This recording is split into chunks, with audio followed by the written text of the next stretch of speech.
Tonight, the Breaking Bad verse comes to a close with the series finale of Better Call Saul. Leading up to the finale, I've been rewatching the entire Breaking Bad verse in chronological order and posting reviews of each of the season. Today, we're talking about Breaking Bad Season 4.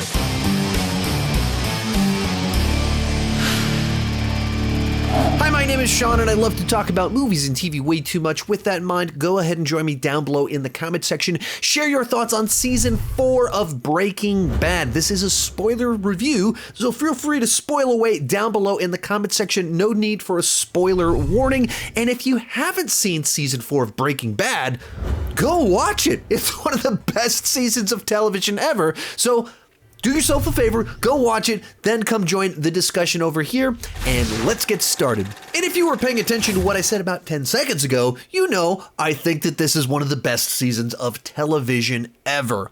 After the first 2.5 seasons of this show, they were able to set everything up, establish the characters, figure out what does and doesn't work, and just move things along to a point where it just gets non-stop awesome from about mid-season 3 until the credits roll on the series finale. And so season 4 is just 100% in the peak of this show. They just were firing on all cylinders on a creative high. They understood how to write the characters, and it starts with the tension cranked all the way up, and it just never lets up. All of it's compelling. Every character serves a purpose. Every episode matters in this grander narrative. Everything about this season is excellent from beginning to end. So it picks up at the exact moment where the previous season ended, with Jesse having to kill Gale so that they won't kill Walter and replace him with Gale, thus setting up the scenario where Gus needs Walt and Jess to cook the meth to keep the business running. And thus you create this scenario from the get-go of everything where neither side trusts the other side. Both sides know the other side is trying to kill them and take them out, but they're in a situation where neither one can just back off and leave. They're stuck in this situation where they have to work with someone that is trying to kill them, in which case you just have a whole season of this back and forth of Walter White, Gus Fring, trying to outmaneuver the other person, while each of them have their own set of external circumstances that make this very difficult to maneuver against each other, while other people are maneuvering against them. And it just, everything has you captivated. Every moment you're like, what on earth is going to happen next? How are they going to get out of this mess? And it's never really clear exactly who you should be rooting for. Like you go into the season kind of at first leaning towards Walter White. Like, you know, he's broken bad. He's done a lot of bad things, but he's not as bad as this Gus Fring fellow. By the time you get to the end of the season, you're like, wait a minute.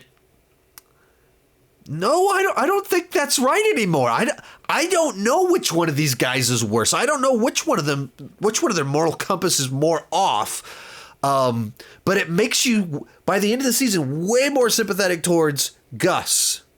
And you realize Walter White is disappearing. And Heisenberg is starting to fully take over. And the sweet person people knew is being killed off and replaced. And just watching that journey and the little choices all along the way where you see Walter disappear more and more, and he has less and less regret, less and less fear, more and more confidence, that takes him to where he's at in season 5. And of course, we'll talk about what happens after the end of this season with Walter then in the next video. But you just see him continue down this path away from the person he was into drug kingpin Heisenberg as you go throughout this season. And there's all sorts of other things kind of going on in the season, but another big one kind of going on here is Hank both dealing with his injuries from being shot and having to relearn to walk. And in doing so, they're able to give Marie something to do in the show and make her someone that's actually likable, that actually has qualities that you enjoy. Because the first 2 seasons of the show, she's just the worst. Like, she's nothing of benefit to offer as a character. She's not likable, and she feels like just a distraction from what is enjoyable about the show. And she makes every scene that she's in worse. Just because she's not likable, not the actress's fault, but she's written to be just this very grating, selfish person. And so then when you see her as the caring wife, taking care of her husband who's being insufferable while he's in this terrible position, makes you feel bad for her and think, well, she's actually a decent person after all. You see her good side come out because of all of this. But the other thing that kind of happens in here is that someone decides to try and like, how can we get Hank's spirits up? Let's get his help on a case. And because if this detective takes the case to the DEA, then they might lose the case, goes to the guy that has the skill set knowledge of someone in the DEA, but who's sitting at home. So he gives this to Hank, and Hank starts doing his thing and doing some research, trying to figure out exactly what's going on with this Gil Bedecker guy that got shot and killed. Using his skill set, and it actually kind of snaps him out of the funk that he's in, gives him something to do, something to be useful, not just feel like the guy that used to be useful member of society, now sits in a bed and watches TV and collects minerals. So snaps him out of it just enough, and he starts researching it. And I think one of the things that like this show does so well is finding ways to use people's character flaws to progress the story. So you get to this moment in the show where Hank is doing this research and he's starting to think, okay, we found Heisenberg. Heisenberg's been taken out. Drug lord. It was probably this Gale was Heisenberg. Starting to think this and just starts to float his ideas by Walter, who's drunk, but also an egomaniac, also a narcissist. And so you go through it and you have this point in time to where all Walter has to do is control himself and control his ego long enough to let his brother-in-law go, case closed. My case has been solved. The guy I've been looking for has been shot. I know who it was. And so how long this would last, whether it would just give him a few months, but it would make it so Hank would not be looking for him anymore, for the time being at least, until blue meth starts preparing again. But there'd be a pause. There'd be something. But that's not Walter. Walter hears Hank giving credit to Gale for his work, his blue meth, his perfection, the best crystal meth there is. And he can't do it. In which case, he just puts it as like, this feels like this guy's just cooking someone else's recipe. This feels like someone wrote down someone else's notes and is just copying. He's cooking the chef's recipe. He's not the chef. And in that moment, creates the scenario that ultimately leads to the downfall of all of this down the road. Of so many problems come because Walter was certainly drunk, but his ego at the same time also just wouldn't let him give credit to Gale. Wouldn't let Hank credit Gale with his work. He would rather have Hank still chasing after him. Like, oh, Walter, your ego. So because this leads to a situation where I gotta keep searching through this. Like, why on earth is a vegan eating at a chicken restaurant? What's going on with that? So at least it's a scenario where Hank's going out with Walt Jr. Flynn and has this little get together where he meets Gus, and Gus grabs a cup, and so he gets the fingerprints, leading to one of Hank's best scenes. And Hank has a lot of great moments because he has all the bravado. He has all these things that are like the way he could be like just casually racist, all the ways in which he's a blowhard and just talks just saying nonsense and chauvinistic and all these very obvious character flaws. And then you can see where he just gets stubborn and he gives up when he just feels like he just shuts down from his wife when he gets shot and he's stuck in the hospital. But he's also really good at his job. and sees things that other people don't see. Doesn't really belong probably managing the office where he ends up. Doesn't necessarily belong in El Paso, but he's really good in Albuquerque at doing his job with this team of people that get him. And so I love this scene at the end of one of the episodes where he meets up with Steve and the boss.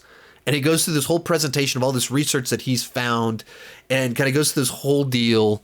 And then at the end of it, his big, his hook is, I think that Gus Fring, that guy that is a picture on the wall that donates to us, I think that he is the mastermind. And they're like, dude, tinfoil hat, you've been locked up too long, getting crazy. And it ends with all right, yeah, that's pretty crazy. Why are his fingerprints all over Gail's apartment? And it's ends on that note where is that just final little twist, oh, gotcha moment where they thought he was crazy, but there's something to it. There's something to what he's saying. Love that moment. But all of this where Hank becomes obsessed with Gus, it happened because Walter said something unbelievably stupid, driven by alcohol and his ego. Now, there's so many problems in the back half of this season that lead to the most extreme actions that Walt takes, that leads to everything in the next, all of that. The trouble that unfolds as the house of cards starts to crumble. And they try to build a new house of cards in season 5. As it starts to crumble, so much of it goes back to Walter White could not let someone else take credit for his work. So some other stuff kind of going on here, just touching briefly on it. You have the White family purchasing the car wash and to launder the money. And they've been talking about it. They finally do it. And so you get to the point in time where Skylar is now not just aware of what's going on, but complicit in it. And part of building the lie, part of making it so they have access to this money, and very involved in it. And she doesn't understand all the things Walter's done. She doesn't know that he killed people way back in the first season. She knows enough that she's getting very involved, tempted by the money, tempted by maybe we could get back to normal, tempted by I don't want my kids to know, tempted by I don't want my life to be turned upside down. So maybe we can create a new normal where we have money and we'll figure out what this is. And they're starting to kind of reconcile in here. And this is fascinating to kind of watch that happen, because what happens here is so important for what happens in season 5 when other things start to collapse, to where she's not just the wife that was dragged along by her drug-dealing husband. She is the accountant who used her knowledge of accounting to willfully launder money for her drug cooking and dealing husband. So it's little pieces in here that kind of matter. And throughout this season, she she keeps wanting to think of him, Walter, as kind of a victim in this, or he's in danger and or he made a bad choice and he got swept up in this whole deal. And it all leads up to the epic conversation, one of those iconic Breaking Bad moments where she's like, well, was someone going to knock on our door and point a gun at us? And he's like, we're not in danger. I am the danger. I am the one who knocks. And it's the first time she sees Heisenberg. She just doesn't see Walter White, who, oh man, he started cooking meth. She sees the scary guy. She sees who he's actually turned into when he reveals that, we don't need to move. We don't need to leave. Our kids, why would we be in danger? I am the danger. And the delusion of Walter White it's almost the delusion of Heisenberg. Because Walter White, when it's Walter, he is nervous. He is afraid. He's very cautious. Heisenberg is so arrogant that he thinks he can get away with anything. And there's a different level of caution and fear when it's the chemistry teacher cooking meth versus when Walter White, who he believes that I'm the danger. Who can come after me? Who can outsmart me? And you really see that in season 5, where Walter White, all the fear, all the precaution is gone. Heisenberg takes over, but we'll get to that in the next video. So anyways, a little bit on the car wash. They take over. Skylar's actually involved in this. Other major important thing going on here, Jesse Pinkman. So he shot Gail in the face, and Jesse, as odd as it is on this show, is one of the people that seems to have one of the better moral compass, which is kind of odd because he obviously he murders people, cooks crystal meth, he's a criminal. There's a lot of things that he does that are really bad, but he actually feels bad about them. Like when he does something that we go, oh man, oh, that's not good. He also is like, oh man, that's not good. He'd agree with us that it's a bad thing. So he shoots someone in cold blood that doesn't deserve it. You know, Gale seems naive, doesn't seem to really realize the world that he got himself wrapped up in. But he didn't deserve to be shot in the face. That was just a move. That was just a way to keep Walter White alive. You got to kill this guy to make it happen. And Jesse's the one that had to do it. And he's not someone wired to shoot someone in the face and then go on cooking crystal meth like, whatever. So he's like greatly burned by this and starts throwing these parties all the time. And so then Gus and Mike start their new move to try and like what if we can pull, like Jesse seems like the one that you can actually manipulate here. They were trying to get rid of him initially because he's the junkie, but they realized like he's got talent, but we could like actually control and manipulate this guy. Walter's too much in like his own man. And so they start doing this whole thing to like work with Mike, team Mike up with Jesse so that they're buddies, not that Jesse's buddies won't anymore.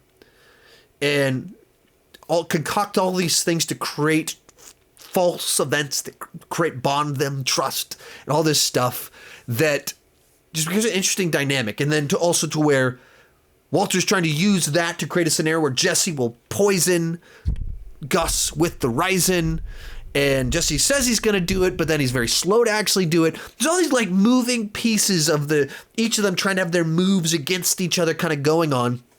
And it like continues to build tension throughout the season, kind of leads up to the more dramatic stuff that ties into Gus's storyline. So during Gus's storyline, this is all of this, as I say in all of these videos, is so much more meaningful and satisfying when you've seen Better Call Saul. That's where it effectively builds out the world, where it takes these side characters that have such rich backstories and gives you the details of those backstories. So one of the things that you get in Better Call Saul with Gus is you see long-term his hatred of the Salamancas, who he has to do work with, and his long-term 4D underwater chess plan to defeat the Salamancas and take out all of these Dons that wronged him. So some of the stuff I loved in this season is they show you Gus's backstory. I loved everything about this season. So saying one of the things I loved, well, I loved all the things. So the things that stands out is they give you the flashback to Gus in the late 80s where they killed his partner, his original meth cook. The person was like, because they misstepped in the way they did it, so they just killed him in cold blood. And this is 20 years before the events of Breaking Bad. And Gus starts scheming for 20 years to kill all of these people, take their business, take their lives, all of it. And when you get to Better Call Saul, you see all of his master plan. Even like how does Mike get wrapped up into working with Gus? It's all part of Gus's master plan to slowly build trust, slowly get access, and then destroy these people that he hates. So you get to season 4 here, and this is ultimately where it's all going down, where he's already started to kill off members of these cartels. She's already turned on them and betrayed them. And so they're starting to turn on Gus.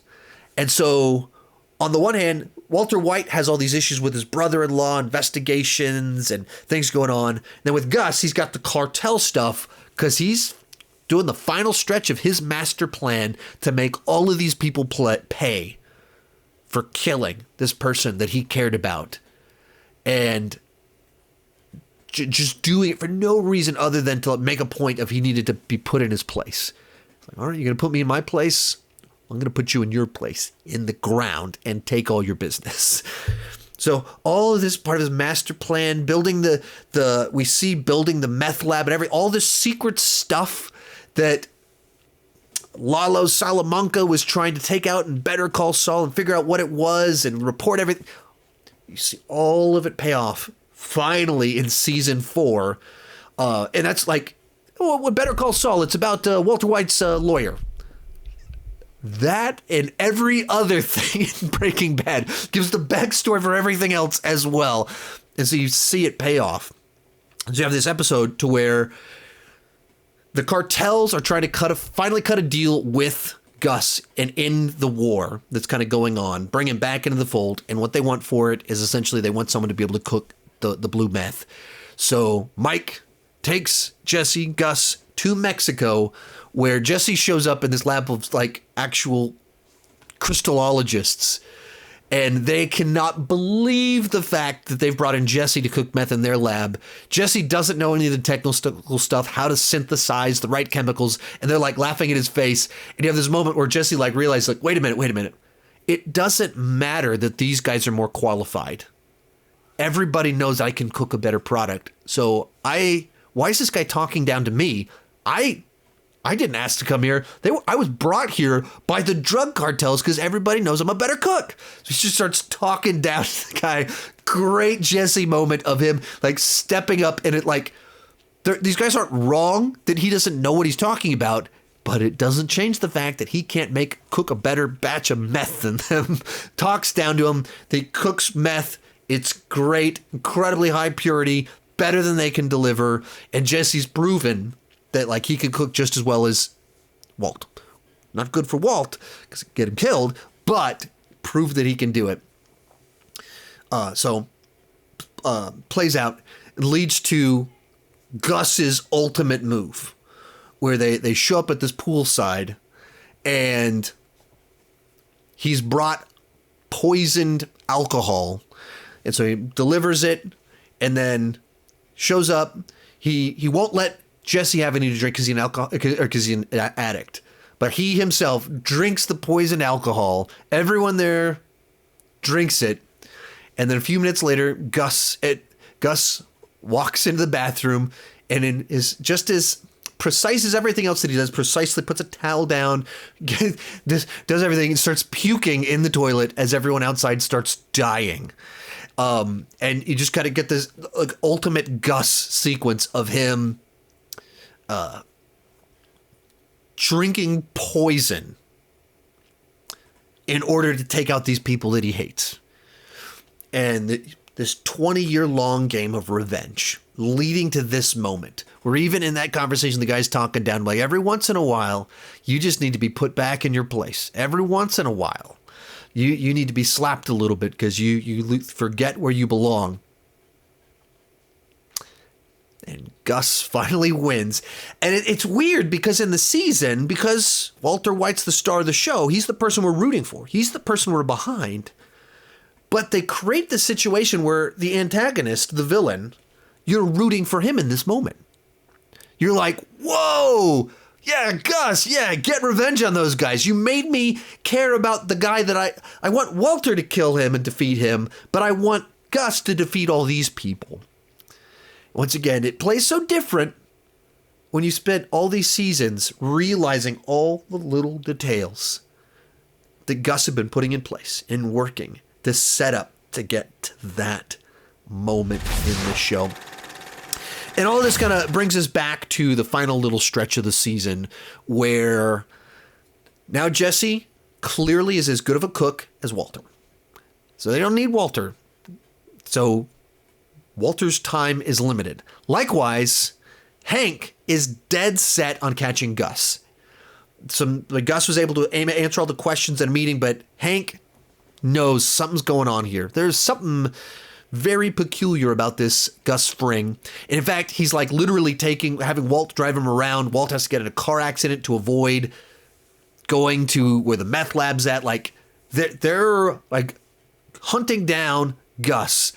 So Gus is going to take out Hank. Walter's not going to allow this to happen. So they're like desperately trying to like maneuver all the pieces Walter's trying to maneuver the pieces to keep himself alive, keep Hank alive, keep his family alive, to the extent that they're about to try and decide to, Walter's going to do the vacuum guy scheme to escape town, only to realize that his wife has taken all of his money and given it to the person she had an affair with, to cover his IRS fees. And I guess I didn't talk about too much in here, but got the whole Ted Beneke subplot to where even Skyler's affair turns into like this like important piece of the puzzle, to where, this guy that's just loose with his money, he is about to get audited by the IRS, and then they're going to start looking into Skyler. That's not going to work because Skyler's cooking the books over here for her husband laundering money. Like, you can't do that. Like, she cannot be investigated. So she takes the drug money and uses it to give it to Beneke, who won't use it to pay off his IRS debts. He's going to do everything else with it, which case you're like, oh, this dummy, why is he doing this? Why is he doing this? Leading to a situation where they try and rough him up to get him to like pay his IRS debts, and then he ends up like breaking his neck because he just tripped and fell, all just adding to like the chaos of everything. But back to Walter. He's going to try and escape with his family, with his money, but the money's gone because it was paying off Ted Beneke. So Ted Beneke go and buy a sports car and get a better lawyer to fight the IRS. Ted Beneke, that guy, messing everything up. In which case, Walter is now stuck and has to come up with some desperate plan to keep himself alive. And in this final stretch is where Walter White really starts to disappear. Heisenberg starts to take over. And in the desperation to survive, keep Hank alive, keep his money, all of this, Walter's entire moral compass starts to disappear. And he hatches a plan that involves poisoning a child for the purpose of manipulating Jesse into being his part in the master plan to do all these things to get him on his side, not on the Gus's side, all building up to the situation to where Walter is trying to find a way to blow up Gus, and Gus knows that something's fishy's going on. There's a hospital plan to blow up the car, and Gus doesn't fall for it. And so just trying to, what's every possible angle to work through this. And the one that they're able to come up with is Jesse tells him about this guy in a wheelchair that Gus keeps visiting. And to some extent, that's so one of Gus's weaknesses is his need to torment Hector Salamanca. Man he despises for what he did over 20 years ago. Despises him for it. And so he just has to torment him and tell him, like, I've killed off your family, killed off the twins, you're the last one left. I've taken the business. You're going to pay, you're going to suffer. And despite the fact that this is like the one place he's exposed, both in the sense of he's in a place where he can't really have much defense, but also he's visiting a known drug cartel person. So he's linking himself to, like, there's a lot of things about this. Like, this is Gus being his most flippant, dangerous. So he visits, and Jesse's able to tell him about this, in which case Walter shows up and is able to cut a deal with him. Like, hey man, I know you don't like me. Everything went down with Tuco and everything, but I know you hate Gus Fring even more, and I can help you get him. Creates this master plan where, like, it's not like Hector has anything to live for. He has just this terrible life in a wheelchair, unable to communicate, remembering all the glory days of being a drug kingpin. And so, the only thing that matters to him is being able to kill Gus Fring. So, because of this, Gus shows up, starts tormenting Hector once again, starts hitting that bell, and instead of it dinging, it just clicks a little bit.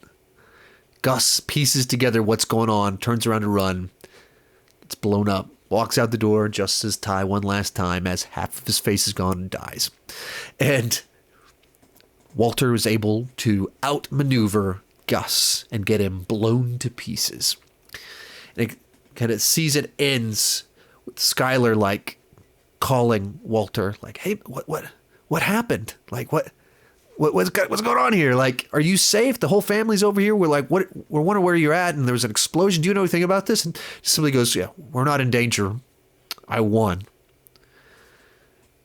And it's like that moment is like the final turning point of where Walter White, the guy that nervous, cautious, normal man driven to extreme measures, he disappears because Heisenberg was able to win. Wait, Gus Fring? I was able to beat that guy? I was able to survive this? I can do anything. And likewise, it's that moment where Skyler's like, wait a minute. He's not just cooking. He just killed someone. Like, he blew a building up. Killed multiple people. Blew up a building. Who is this guy? Everything changes in that moment. And then the final reveal is that it wasn't ricin, it was this other poison that's a plant in Walter's backyard. It was just all part of this big, gigantic master plan of Walter's, trying to outmaneuver everyone, manipulate everyone to win. And he did. He was able to win and defeat Gus Fring, as one of those ones that you like the whole season. That's what you want. You want Walter to win, find a way to survive and keep moving along. And he does that. And the choices that he had to make to get there make him someone just as bad as, like, the reason we originally were like, Gus is a bad dude, is because he allowed people to use kids and put kids in danger. Walter just poisoned a kid. That reason that Gus is bad is that, like, he's willing to, like, kill his own people if they step out of line. They killed Gale. Killed all these people. Like, all of a sudden you start going like, wait a minute. Like, there's, our protagonist is not the good guy. He's just the other bad guy. And we always knew that. But you're like thinking, like, the reason that we're okay with what Walter's doing is because he's not as bad as those people. But he is. And that's where you start to really, as you move into season 5, being like, wow, you have the contrast of, like, Jesse's reaction to everything and Walter's.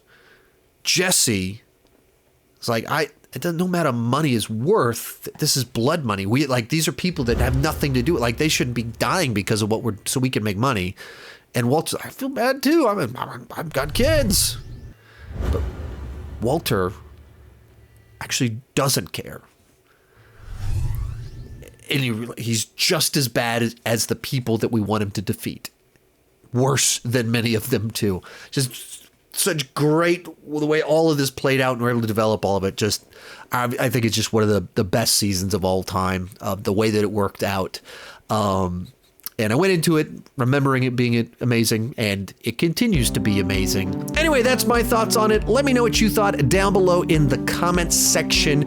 Share your spoiler-filled thoughts, and I'll have a good bit of Breaking Bad, Better Call Saul content over the next few days because we got the finale, we got El Camino, we got season 5, and then I want to rank the seasons and possibly more depending on how these videos do. So be sure to check all of that out on this channel as well as over on my main channel. Thank you so much for watching, and keep talking movies and TV too much. Bye-bye.